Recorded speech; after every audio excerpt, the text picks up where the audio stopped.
Murshidabad medical college হাসপাতালে দালাল রাজ বন্ধ করতে অ্যাকশনে পুলিশ। শনিবার 11 জন দালালকে গ্রেপ্তার করল পুলিশ। দীর্ঘদিন ধরেই মুর্শিদাবাদ মেডিকেল কলেজ হাসপাতালে দালাল চক্রের অভিযোগ ছিল। চিকিৎসা করতে এসে দালালের খপ্পরে পড়তে হচ্ছিল রোগী ও রোগীর আত্মীয়দের। গত 19 মে মুর্শিদাবাদ মেডিকেল কলেজে বৈঠকে ব্লাড ব্যাংক থেকে হাসপাতালে দালাল চক্র ভাঙতে কড়া হুঁশিয়ারি দিয়েছিলেন বহরমপুরের বিধায়ক। এবার দালাল রাজ বন্ধ করতে অ্যাকশনে দেখা গেল পুলিশকে। এদিন হাসপাতাল চত্বর থেকেই 11 জনকে গ্রেপ্তার করে বহরমপুর থানার পুলিশ। ধৃতদের নিয়ে যাওয়া হয় বহরমপুর থানায়।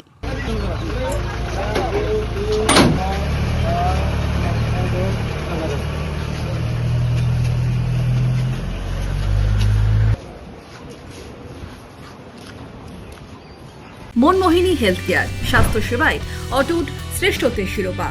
জেলায় প্রথম robotic knee replacement, cardiology with cath lab, neurosurgery, specialised trauma unit থেকে স্পাইন ট্রেন, একগুচ্ছ পরিষেবায় নিয়োজিত।